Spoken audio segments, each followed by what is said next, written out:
Bonsoir à tous et bienvenue. Je suis heureux de vous retrouver en compagnie de Dalini. Bonsoir Dalini, Lorraine. Bonsoir Carline. Et François Granet, directeur de recherche au CNRS et représentant de l'association Survie. Bonsoir. Bonsoir. Merci d'avoir accepté notre invitation. Avec vous, on parlera de la condamnation d'Alini de Charles Onana.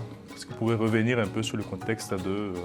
Alors oui, l'auteur franco-camerounais a été condamné ce lundi 9 décembre pour négationnisme avec une amende de 8 400 € et également pour son auditeur aussi. Dans une vingtaine de passages dans son livre « Rwanda, la vérité sur l'opération turquoise », quand les archives parlent, il déclare que le dogme ou l'idéologie du génocide des Tutsis et affirme que le conflit et le massacre du Rwanda n'ont rien à voir avec le génocide des Juifs. Donc ces passages-là ont suscité une vive indignation et a permis aussi à cette condamnation-là. Donc l'association Survie que vous représentez et la Ligue des droits de l'homme, LDH, et la Fédération internationale des droits humains contre Charles Onana et son éditeur, des éditions Toucan, Damien Sériex, si je ne me trompe pas. C'est bien ça, Dalini. C'est ça. Sont accusés, sont condamnés pour négationnisme. Donc on va parler de la liberté d'expression. Est-ce que Charles Onana a franchi la ligne rouge avec ces vingtaines de passages? Et pour déjà commencer, on va dire, l'émission, qu'est-ce que vous en avez pensé de cette condamnation? Alors l'association a porté plainte effectivement et justement parce qu'elle pense que Charles Onana a complètement dépassé les limites de la liberté d'expression sur ce livre-là précisément, Rwanda, la vérité sur l'opération turquoise. Donc évidemment, l'association se réjouit de la condamnation et qui met une limite où le tribunal dit très clairement quelles sont les limites à ne pas dépasser. Et c'était lesquels? Parce que dans ces passages, vous avez dit, c'est vraiment la vérité de l'opération turquoise. Est-ce que l'auteur voulait vraiment mettre en avant, remettre en cause justement le génocide ou parler vraiment de l'opération turquoise, le rôle des militaires français? Alors, justement, Charles Onana a fait une thèse à l'université de Lyon 3 qui est intitulée sur l'opération turquoise et qui, elle, n'a pas de passage négationniste, qui parle de l'opération turquoise. Il a été même félicité. Alors, oui, Onana dit qu'il a reçu les félicitations du jury, sauf que sa thèse a été soumise en 2017, alors que les félicitations avaient déjà été supprimées par la loi. Donc, je me demande juste à quoi il fait référence quand il parle de félicitations. Mais il n'y a plus de félicitations dans l'université française depuis 2006, tolérance jusqu'à 2016, mais donc en 2017, il n'y en avait plus. Mais il a fait une thèse qui est ce qu'elle est, et il la publie sous forme de livre, ce qui est tout à fait aussi une démarche normale. Simplement, la différence entre la thèse et le livre, c'est tous les passages qui ont été ajoutés et qui, eux, sont négationnistes, et c'est ceux-là qui ont été visés. Donc, ce n'est pas la thèse sur l'opération turquoise qui est visée, ce n'est pas les autres livres de Onana, c'est vraiment les passages qui ont été rajoutés entre la thèse et la publication, et qui, eux, sont explicitement, qui visent. Et le tribunal a dit vraiment que l'opération turquoise, pour ça, était un prétexte pour Onana pour diffuser une idéologie négationniste extrême. C'est ça que dit le jugement, parce que ces passages-là ont été rajoutés pour ça. Voilà. C'est ça le problème. C'est pas l'ensemble de la liberté d'expression, c'est pas l'ensemble de l'opinion de Onana sur l'opération turquoise, sur le déroulement du génocide des Tutsis, sur les crimes du Front patriotique rwandais au Congo ou tous les autres livres qu'il a pu écrire. C'est vraiment sur ces passages-là. Mais ça, le procès, sa défense affirme que M. Onana ne remet pas en cause l'existence de ce génocide. Il rappelle plutôt qu'il y a une coexistence entre ce génocide et les crimes du FPR, le Front patriotique rwandais. Est-ce que c'est une thèse qui est valable selon vous? Alors, quand vous lisez un peu les passages évoqués.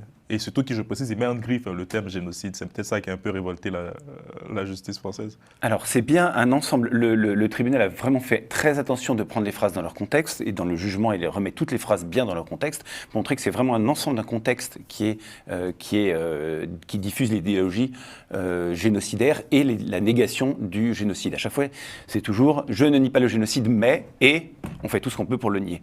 Et la procureure a noté que tous les témoins cités par Onana disaient toujours « nous ne nions pas le génocide, mais… » Et évidemment, c'est toute la chose qui est après. Alors, on peut évidemment dire des choses, quand Charles Onana parle des crimes du FPR, il y a beaucoup de gens qui dénoncent les crimes du FPR, nous-mêmes nous en parlons dans notre livre. Dans votre bouquin, effectivement, l'État que vous avez écrit avec Raphaël Doridan, l'État français, le génocide des Tutsis au Rwanda. Voilà. Et donc il y a des pages sur effectivement les crimes contre le FPR que l'association Survie dénonce depuis très longtemps, depuis déjà l'automne 1994 et jusqu'à même très récemment. Je rappelle que l'association Survie a récemment par exemple organisé une soirée avec Fabien Lebrun, l'auteur d'un livre sur la barbarie numérique au Congo, et a publié un entretien avec lui dans notre revue, où on dénonce effectivement toute la prédation de différents pays au Congo, et notamment en première ligne le Rwanda et le gouvernement actuel. Donc ça, c'est quelque chose qui est très clair, loin avec lui. Qui est très très clair, et ce n'est pas ça. Ce n'est pas la dénonciation des crimes de Kagame que Survie attaque. Moi, je voudrais dire, déjà à titre personnel, hein, moi, je n'ai pas de téléphone portable, c'est ça mon carnet, hein, voilà. Donc, ça fait 30 ans que je suis sensible à la situation dans le Kivu et que, par solidarité, je ne veux pas avoir de téléphone portable. Donc, je veux dire, on n'a pas j'ai pas attendu Charles Onana pour ça. Et si il dénonce les crimes du FPR, il n'est pas le premier, il n'est pas le dernier. Il le fait peut-être avec un problème qui est de confondre le FPR et l'ensemble des Tutsis. Et donc, c'est là que le problème vient quand on fait retomber sur tout l'ensemble des Tutsis, femmes, enfants, vieillards compris, les crimes du FPR. Là, il y a vraiment un problème. Mais sinon, la dénonciation de ces crimes fait partie des choses qui sont de la liberté d'expression et que le tribunal n'a pas du tout contesté. Alors, par contre, les phrases qui posent problème sont toutes celles qui cherchent à minimiser le génocide des Tutsis, à faire croire qu'il n'a pas existé, à le mettre en balance avec les crimes du FPR, par exemple, à le mettre et à faire tout ce qu'on peut pour mettre le doute dans l'esprit du lecteur. C'est ça que le tribunal a dénoncé, d'autant plus que Onana le fait en reprenant exactement les termes qu'ont diffusés les génocidaires eux-mêmes dans leurs documents après le génocide pour essayer de se justifier. Donc il utilise le même vocabulaire. Ça, c'est réellement problématique. Voilà. Je ne sais pas si je suis clair ou pas. Je vous ai ajouté une réaction à la condamnation. Onana, on sait que c'est quand même une figure qui est un peu controversée. Il cherche la controverse aussi. Il aime. Mais beaucoup aimé au Congo quand même. Oui, exactement. Et il est très apprécié. Il est enseigné dans les universités. Et on l'a bien en France, hein. Ouais. On l'a vu lors du procès aussi. Il a été très soutenu. Et moi, c'est plus dans sa figure justement que je m'interroge. Il a toujours été justement dans cette polémique. Il a toujours aimé ça, on va dire, entre guillemets. Et j'ai beaucoup regardé d'interviews où il le dit, tant qu'il n'a pas forcément de figure qui s'oppose frontalement à lui, il continue. Et c'est ce qui fait, je pense aussi, que ses opinions très tranchées plaisent, du fait qu'il soit le seul, comme il le dit, à le dire et qu'il le revendique. Ça fait que forcément, ça fait nourrir un peu une figure très appréciée de la part de personnes qui n'ont peut-être pas accès à toutes ces archives et qui du coup le croient sur parole. Et par rapport justement à sa figure et du fait qu'il ait été condamné et du fait que beaucoup le soutiennent. Il a fait appel. Exactement. Oui, il a fait appel. C'est vrai. C'est vrai. Mais du coup, ça produit quand même un effet où il a encore plus de soutien. Ouais. Et donc justement, comment vous percevez tout ça ? Évidemment, ça c'est le vrai problème. Est-ce qu'il faut donner une tribune au négationnisme ou pas ? C'est une vraie question. Les deux sont possibles. Là, sur le fait que Charles Onana soit un polémiste et qu'il aime bien la polémique, moi c'est quelque chose qui me va très bien. On a tout à fait le droit, surtout qu'il aborde des sujets sensibles et variés. Je veux dire, lui, en tant qu'auteur ou en tant qu'éditeur de sa maison d'édition, a abordé des sujets très très variés. Donc et ça, il a tout à fait le droit. Il y en a beaucoup qui sont sujets à polémique, effectivement. Sur la prédation au Congo, les crimes en RDC et sur les crimes dans l'est de la RDC, il a à la fois tout à fait raison de dénoncer, parce que c'est vrai qu'on n'en parle pas assez en Occident, et en même temps, il n'est pas le seul, et que je citais le livre de Fabien Lebrun, qui est très très documenté, et qui, lui, n'est pas du tout négationniste. Lui, il critique de façon extrêmement précise l'ensemble des acteurs, et notamment, il décortique toute la filière de prédation rwandaise, mais sans jamais confondre avec les Tutsis, ou faire retomber ça sur un crime collectivement sur l'ensemble des Tutsis. Donc, on peut dénoncer ce qui se passe, pas de la même manière que le fait Onana. Il y a une confusion de la part de Charles Onana.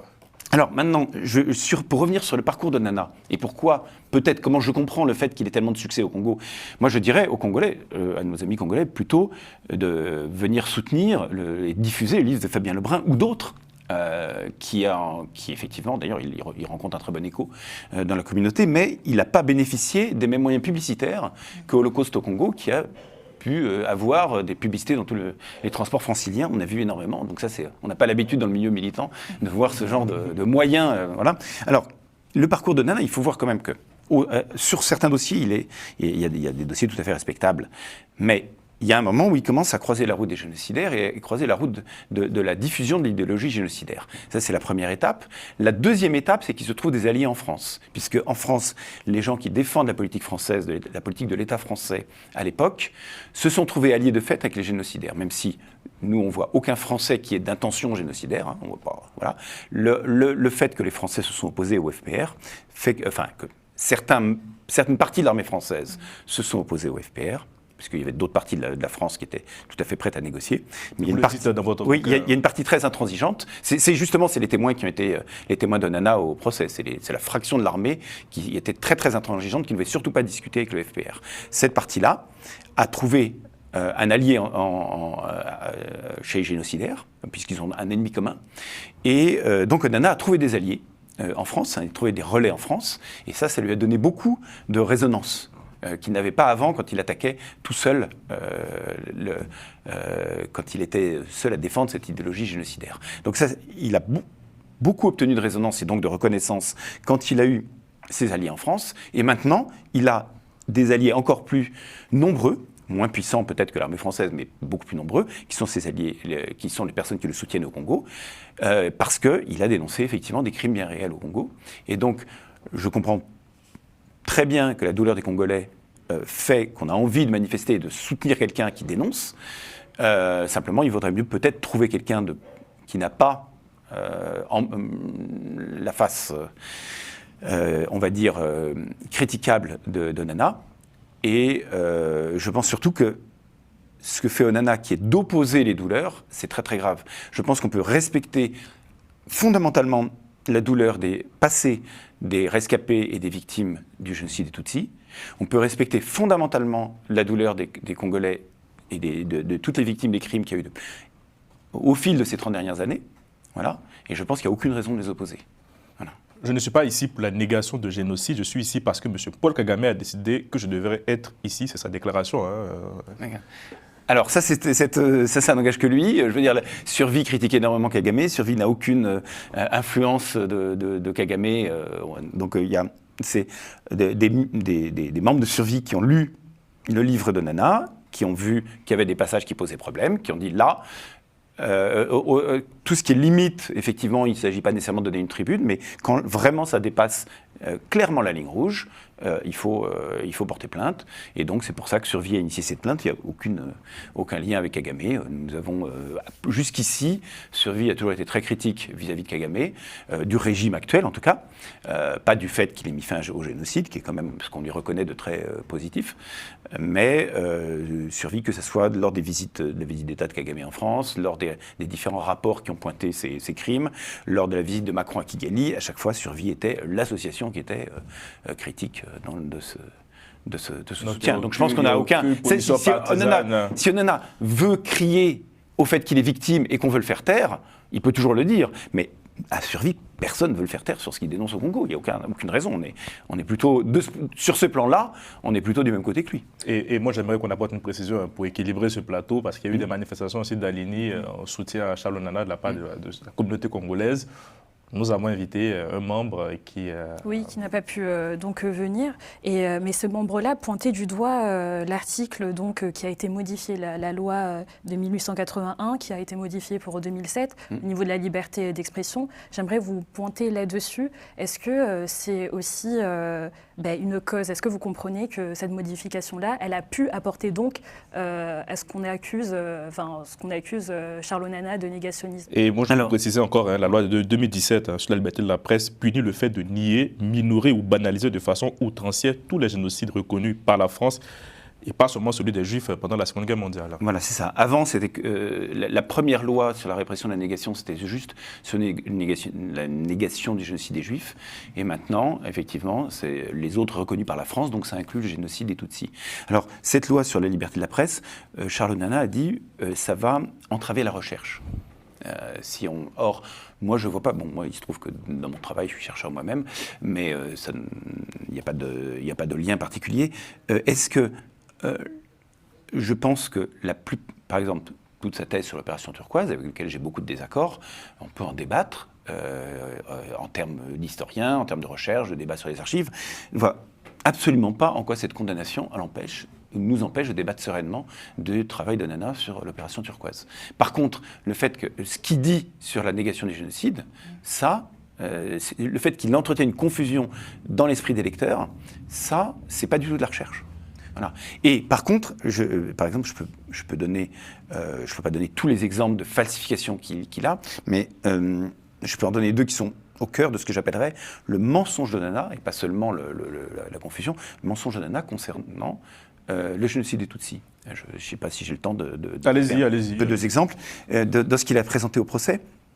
Il a dit des choses, d'une part sur le fait que la reconnaissance du mot génocide aurait été fabriquée par le Front patriotique rwandais, et sur le fait que l'ONU n'aurait pas reconnu, le rapporteur de l'ONU n'aurait pas reconnu le génocide quand il a été au Rwanda et fait son rapport fin juin 1994. Sur ces deux points-là qui sont centraux dans l'argumentation de Nana, je peux revenir dessus.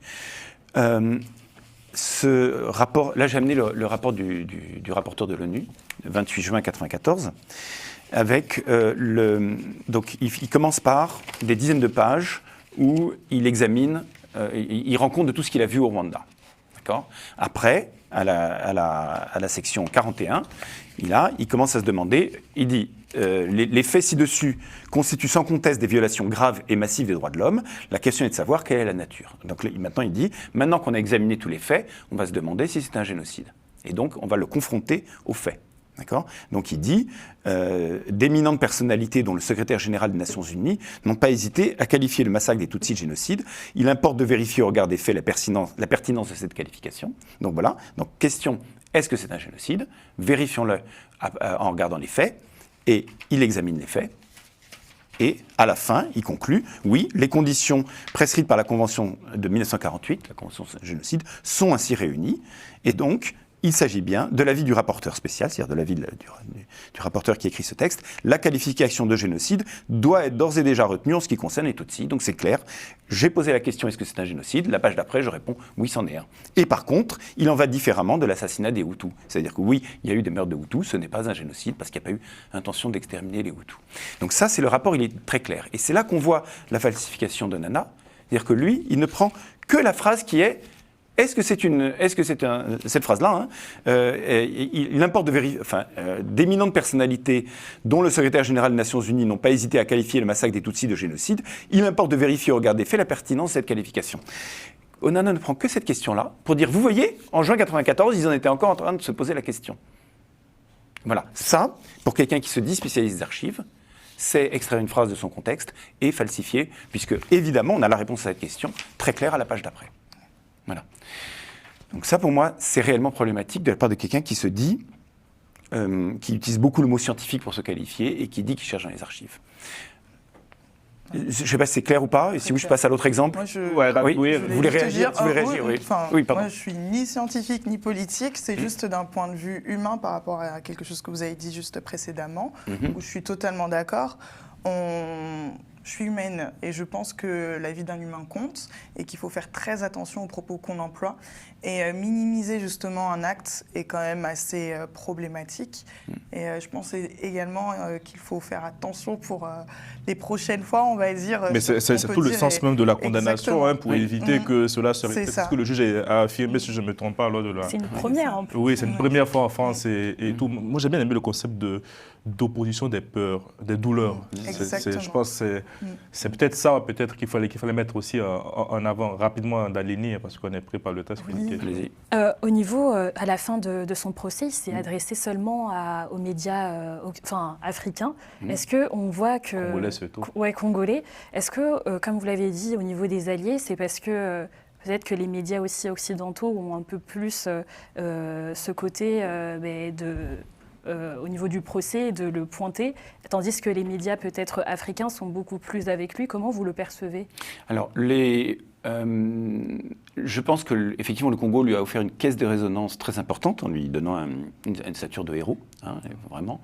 Et donc je comprends qu'il veuille faire appel à ses soutiens. En France, il a des soutiens et comme je disais, ceux qui défendent la politique française de l'époque se sont retrouvés alliés de lui. Il y a des médias effectivement qui lui sont plus ou moins favorables, c'est deux choses différentes. Je comprends très bien qu'il cherche à jouer sur le soutien congolais, mais encore une fois, c'était complètement hors sujet du procès. Qui était vraiment sur les négations du génocide des Tutsis.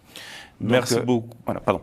Vous voulez conclure? Non, mais vous avez terminé, voilà. Désolé. Excusez-moi, le temps presse. Désolé, merci. Bon. Bah oui, c'est vrai qu'on ne peut pas le temps. Lorraine, on parle avec vous d'un sujet aussi assez sensible qui se passe dans le monde et qui est souvent oublié. Exactement. C'est le Soudan. Donc, que se passe-t-il au Soudan? Cette question, on se la pose beaucoup en ce moment et justement à juste titre parce que la situation au Soudan est catastrophique.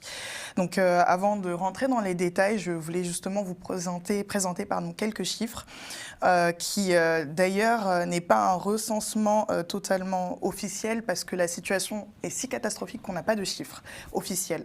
Mais en tout cas, on note quand même donc plus de 10 millions de déplacés, 30 millions de citoyens soudanais qui vivent dans l'insécurité alimentaire et plus de 20 000 décès. Et il y a même la London School of Hygiene and Tropical Medicine qui estime ce nombre à 61 000 personnes. Donc c'est énorme. Alors, qu'est-ce qui se passe? Pourquoi dit-on que le Soudan est actuellement ingouvernable? Donc, pour comprendre les raisons du conflit, il faut remonter en 2019. Après plus de 4 mois de manifestations, le peuple obtient la chute de Omar el-Béchir, donc le président depuis 1989, par l'armée qui a repris le contrôle du pouvoir. Et à la tête justement donc, de ces armées, il y a 2 hommes qui se distinguent et qui sont placés à la tête du Conseil de souveraineté. Donc il y a Abdel Fattah al-Burhan en tant que président et Mohamed Ahmad Dagalo en vice-président. Il y a une rivalité qui naît entre ces 2 généraux et ils obtiennent 2 soutiens de 2 groupes armés distincts. Donc Al-Burhan est soutenu par les forces armées soudanaises, tandis que Dagalo, appelé aussi Hemeti, est soutenu par les forces de soutien rapide. Alors, il faut savoir que les forces de soutien rapide sont quand même vues comme problématiques, car ce groupe abriterait des milices telles que la milice Janjaweed, qui a sévi et perpétré des massacres donc, lors de la guerre du Darfour. Et derrière ce conflit, on note également des enjeux régionaux, mais bien entendu internationaux. Chacun des camps dispose donc de liens et de soutien avec des forces étrangères. Le Soudan est bien entendu très convoité parce qu'il y a des minerais, des ressources énormes. Et également, sa place est très bien située, ce qui fait que l'Iran, la Russie et l'Égypte, par exemple, sont soutenus et soutiennent les forces de l'armée soudanaise, tandis que l'Arabie saoudite, la Russie et les Émirats arabes unis soutiennent plutôt les forces de soutien rapide, donc l'armée des Métis. La violence de cette guerre est terrible. Il y a très récemment un groupe de femmes qui a décidé de mettre fin à leur jour pour éviter les violences sexuelles, parce qu'il faut savoir que les violences sexuelles sont servies comme armes de guerre. Et on peut se demander qu'est-ce que fait la communauté internationale, parce qu'à tout niveau, il n'y a vraiment plus rien qui va dans le pays. Et malheureusement, la communauté internationale ne fait pas grand-chose. Ils ont déclaré le 15 avril dernier verser 2 milliards d'euros en aide humanitaire. C'était la conférence de Paris. Exactement. Mais pour le moment, en tout cas, donc, on sait que cette aide n'a pas encore été versée pour le moment. Et ils ont condamné, mais bien entendu, ces condamnations n'ont pas suivi d'action. Donc le Soudan se retrouve un peu livré à son propre sort. Et il n'y a pas longtemps, j'ai pu faire la connaissance d'une personne qui a été survivante de la guerre au Darfour et qui a voulu justement prendre un moment pour nous raconter son histoire. Bonjour, je m'appelle Anwar, je vis à Paris, je suis originaire du Soudan et aussi je suis survivant de la guerre au Darfour. J'ai vécu le génocide de Darfour en 2023. Les Janjaweed, avec l'aide du gouvernement soudanais, de dictature Omar el-Béchir, a armé les milices et ils ont attaqué tous les villages dans la région de Darfour. Et le résultat de cette attaque a fait beaucoup de dégâts. Du coup, mon village a été attaqué et j'ai perdu beaucoup de proches dans cette attaque. Et on était obligés, on a perdu tout ce qu'on avait, nos biens, etc. Et on était obligés de quitter notre village pour se réfugier dans les grandes villes. On a dû marcher des kilomètres pour retrouver un abri, mais il n'était jamais à l'abri. Ensuite, on vivait dans les camps de réfugiés dans nos propres pays. Et la situation était vraiment insupportable parce qu'on n'avait plus rien à manger. Tout est perdu, on a tout perdu. On attendait les associations de distribution alimentaire, etc. Et moi, j'avais du mal à supporter la situation. J'avais plus d'école, mon école était détruite. Ensuite, j'ai réfléchi de quitter vraiment le pays, aller ailleurs pour trouver un avenir, aider ma famille surtout, ce que je comptais à faire. Et j'ai quitté mon pays et je suis allé en Égypte. J'ai fait un parcours vraiment très long, des années de parcours, de galère. Enfin, je me suis installé en France, ça fait un peu un moment que je suis là. Mais depuis que j'ai vécu le génocide de Darfour, depuis 2003, la situation n'a pas changé au Soudan. C'est pire en pire. Toujours des conflits depuis avril 2023. C'est parti vraiment en péril. En fait, partout il y a des combats entre deux forces, ce qu'on appelle les Janjaouides. Aujourd'hui, on les a transformés en forces de soutien rapide. Et l'armée régulière se bat pour le pouvoir et pour les intérêts. Et nous, les civils, on paye le prix. Aujourd'hui, le prix de ce conflit, on a plus de 25 000 millions de déplacés et plus de 60 000 de morts, beaucoup de dégâts, tout est détruit, le pays est complètement à l'arrêt. Et c'est pour ça aujourd'hui, j'ai mon vécu, ce que j'ai vécu, pour alerter l'attention, l'opinion de tout le monde, le peuple africain en Occident. Et le peuple soudanais a besoin de vous. Informez-vous, il y a peu de médias qui parlent de ça et c'est pour ça que j'essaie de parler, de témoigner. Merci beaucoup de soutenir le peuple soudanais a besoin d'aide, soutenir les associations qui sont sur le terrain, qui soutiennent, qui font des distributions, qui aident les enfants qui subissent les malnutrition. Merci beaucoup pour votre attention. Je tiens à remercier justement Daldoun qui a accepté de témoigner en plus spécialement pour l'émission. Ouais. Et il sensibilise énormément également sur les réseaux sociaux pour parler de la guerre au Darfour et également du conflit qui se passe actuellement. Donc voilà, je tenais à saluer son courage. Vraiment, lui dire merci. Est-ce que François, vous avez un mot rapidement? Non, tout mon soutien. Tout mon soutien, c'est effectivement la situation extrêmement critique. Et voilà, l'association survit, lutte contre toutes les dictatures et toutes les oppressions, en particulier en Afrique, mais pas seulement. C'est surtout celle où la France est responsable. Et donc là, merci François. Dalini, quelque chose également, oui, il faut en parler. Justement, c'est bien d'avoir mis ça en avant également. En tout cas, on recevra très bientôt un ambassadeur du Soudan en France pour aller plus en profondeur sur cette situation-là assez catastrophique. Merci beaucoup François, merci d'être passé nous voir, merci pour vos enseignements. Je rappelle que vous publiez avec Raphaël Douridan l'État français et le génocide des Tutsis au Rwanda pour aller plus en profondeur sur la question et pour éviter de se faire tromper sur beaucoup de choses. Merci Lorraine, merci Dalini d'avoir parlé de cette émission. Merci à Romain Kiko de Mec à la réalisation. Portez-vous bien, passez un bon week-end et à lundi.